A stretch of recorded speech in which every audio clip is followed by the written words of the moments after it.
Hey guys, welcome to my channel. Today I'm going to be sharing with you my skincare routine. So this video I'm going to talk about my nighttime routine, and then I'm also going to give a couple honorable mentions. This video has been requested quite a few times and I've kind of been I don't know how to do this because my routine does change up. I don't do a whole ton of reviews here on YouTube, but I do reviews on my website semi-frequently, and that's rebeccashoresmua.com. And so if you want to see some reviews on these, a lot of these will have reviews.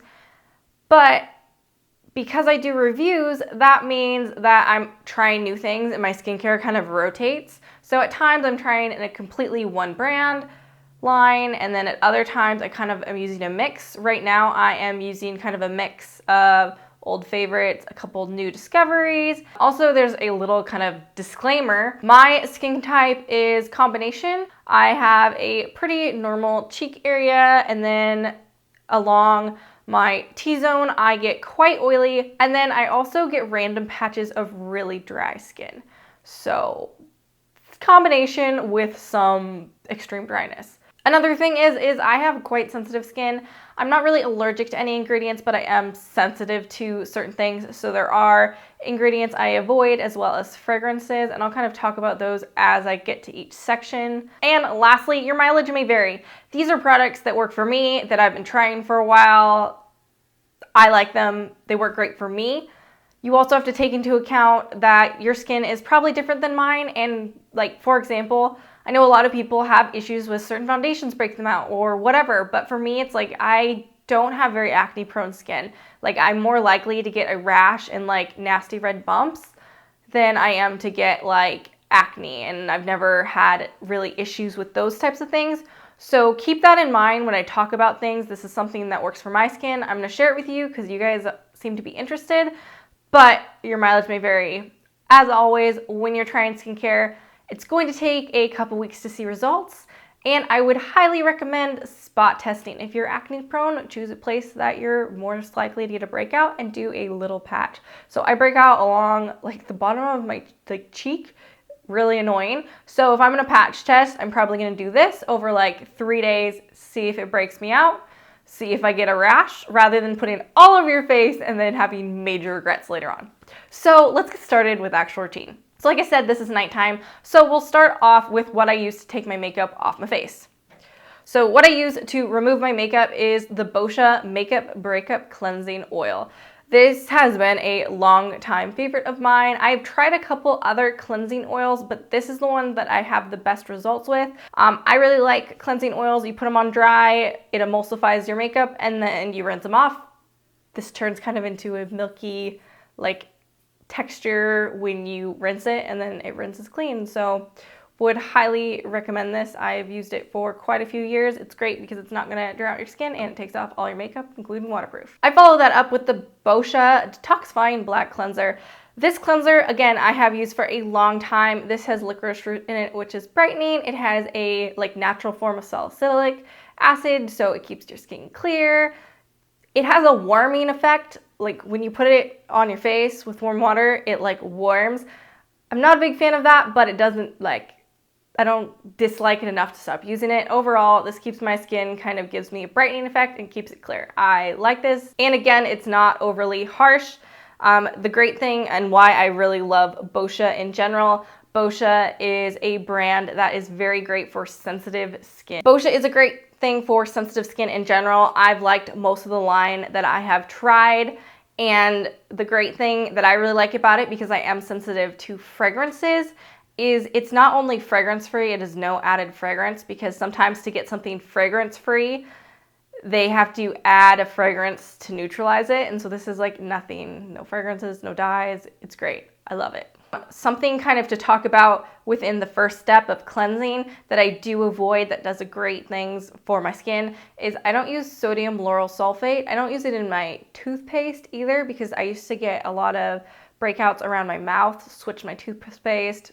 That helped a lot, and I don't use it to wash my face. It's just a foaming agent. It doesn't really do a lot for you, but it will dry out my skin and cause breakouts. So that's an ingredient I'm going to be avoiding in all my skincare, but the usual culprit is your cleansers. If I'm wearing something that is particularly hard to remove, I use, well, is the Quate brand. Sometimes it's the Up and Up, sometimes it's Neutrogena.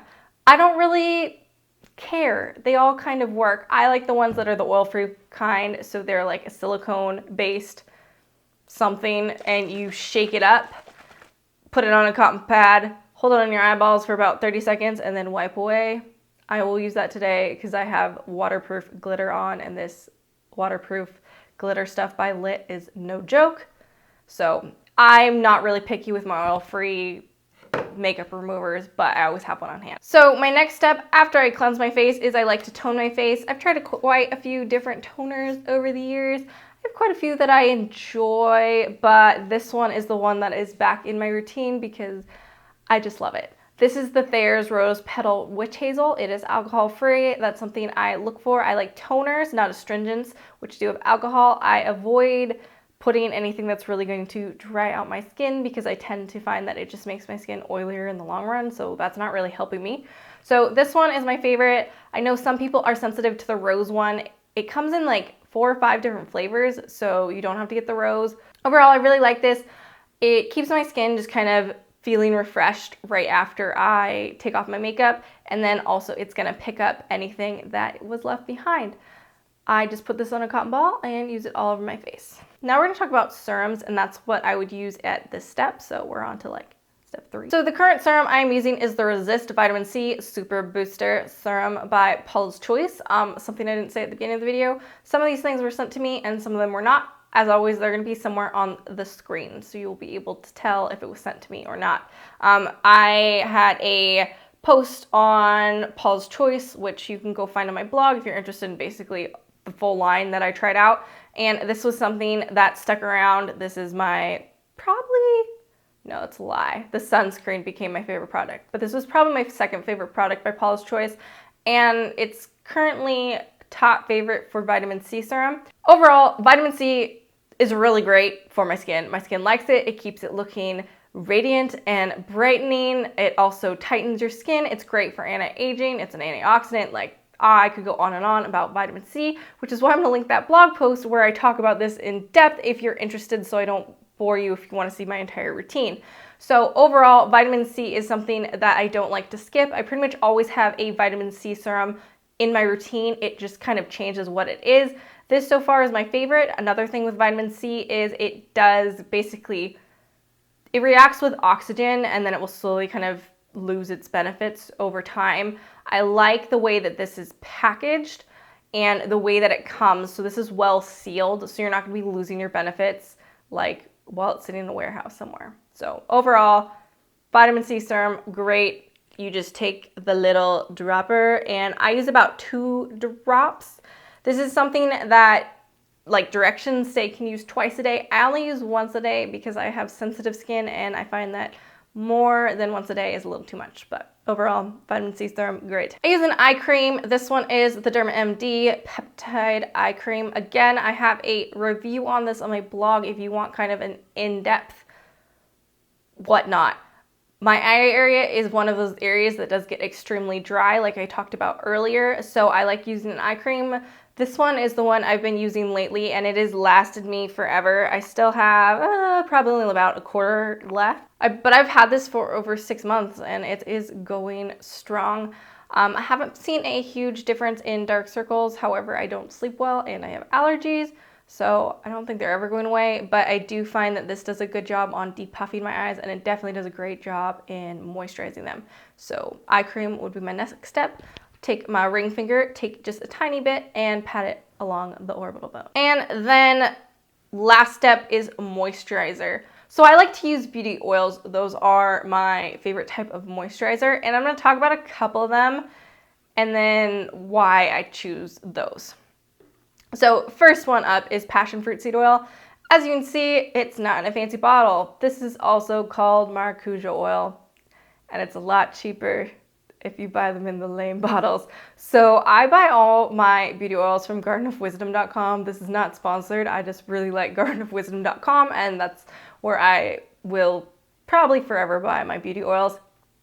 Really like the passion fruit seed oil. It's high in vitamin A and vitamin C, which is why I like it. Pretty much, again, my skin really likes vitamin C, and then vitamin A is something that's, again, for anti-aging. So this gives me my moisture, and it's also something that's going to keep my skin looking youthful for a long time. Another beauty oil that I'm currently not using very much, but I do like, and I think it should have a mention in here, is jojoba oil. If you're someone that's acne prone, this might be something that's good for you. Jojoba oil is similar in like makeup to the actual sebum that your skin produces. So this is great if you are acne prone, because this probably won't break you out. As always, spot test, don't have any regrets.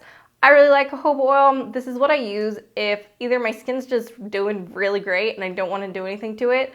I like this as a carrier oil, so sometimes I will mix this in with one of my other oils. That's actually what I do a lot of times, but I don't know where my eyedropper is, so I'll take like a little vial and put in a mixture of oils.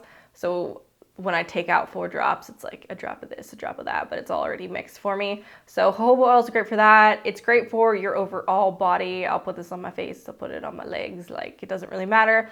And it's probably my go-to carrier oil. Another oil I really like, again, not in a fancy bottle. You guys have probably heard of this. This is argan oil. So this is pure argan oil. I have argan oil for my hair, which has a bit of silicones in it to kind of like help smooth your hair. This is something that I would use on my face, when the other ones I would not use on my face.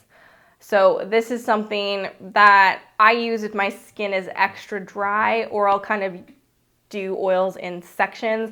This is pretty much something that I use in the winter because this is summer. Most of these are obviously what I'm using for summertime. This is something that I'm currently not really using all over my face, but I'm using it kind of around my nose area still because I need those extra hydration because my skin is dry around my nose because I have allergies.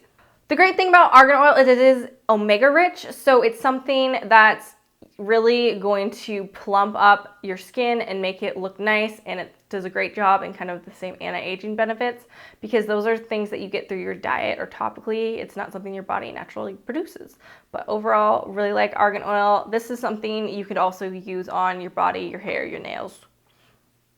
This is kind of a newer favorite for me. This is avocado oil. Avocado oil is kind of like a good one-step oil, I guess. It is vitamin A, C, and E, so it's something that's going to give you a little more hydration than just the passion fruit seed oil. The other thing that's great about this is it has kind of an antibacterial effect to it. So this is something that if you have drier skin but you are acne prone, you might enjoy this. So that's kind of my spiel on beauty oils.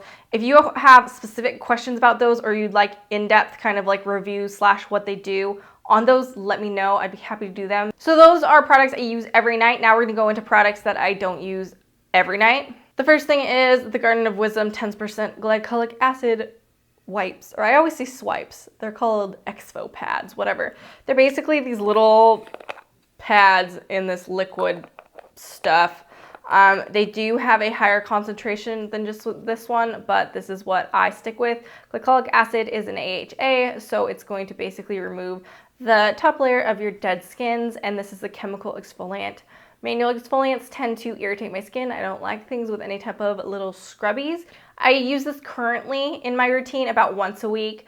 Before I added a product that I'm going to talk about next, I was using this about 2 to 3 times a week. This is something that you put all over your face. It's self-neutralizing, and in 20 minutes you can apply the rest of your moisturizers, whatever the rest of your routine is. So this would go on after toning, before moisturizing, and then you want to leave it basically alone. So chemical exfoliants, they're going to exfoliate the top layer of skin. The only thing that's going to be gentler than that is going to be if you have an enzymatic exfoliant, which I do not. So really like this. AHA is great for removing hyperpigmentation and basically fine lines and wrinkles, because it just increases your cell production, and because it's exfoliating the top layer of skin, it's going to brighten your complexion as well. So this is the 2% BHA Skin Perfecting Gel, and this is by Paula's Choice. So this is another item that I got sent to me. This is something that I didn't like at first, and then as I used it, and once I stopped using it, I reintroduced it. This was right around the time people started giving me a lot of compliments on my skin again, and So this might be the culprit. This is another chemical exfoliant. This one is 2% salicylic acid. So if you are sensitive to aspirin, you probably shouldn't use this because they're basically the same thing. So this is basically another chemical exfoliant, and this isn't a gel texture, so it's kind of weird, but it makes it really easy to use. So you can get them kind of in like more lotiony textures or liquids where you put them on a pad, kind of like how these are. But this is a gel. I use this, I think probably about every other night if it's not one of the nights that I use this, because I don't want to use these together because it's just too much for my skin.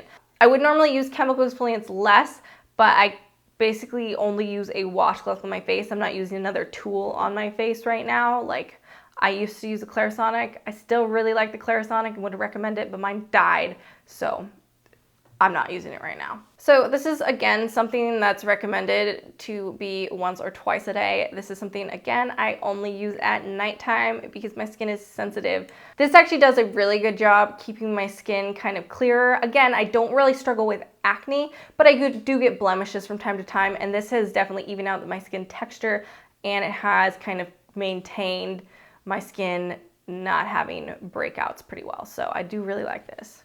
And kind of lastly in the skincare nighttime routine is spot treatments. So I have 2 spot treatments. This one is the one I have been using the longest. This is the Clean and Clear 2% salicylic acid. I use this as a spot treatment at nighttime if I have a blemish. I also have been using this. This is a Resist 9. This is a very high concentration of salicylic acid. I believe it's 9%. It's basically the max you can get without a prescription. This is again in that big long review if you're interested in reading it. I do really like this product. The advantage to this is that you can also use it on kind of like wrinkles and whatnot because it's a lot more intense. But I only use this if I have like a really bad blemish because it is going to dry out the skin kind of around it. It's very effective, but I find it to be a little bit on the extreme side for my skin. But this is great if you need to be like, I need to get rid of this now because I have something going on tomorrow. The last thing that kind of fits into this routine is the Smith's Rosebud Salve. This is something I wouldn't use during the day other than like on my lips, but I do really like using this kind of around my nose when I'm either 1, sick, or 2, of allergies, like always. So I get a lot of redness around my nose or dry skin because I'll blow my nose, and so this does a great job in kind of like sealing in the moisture and letting it fix itself.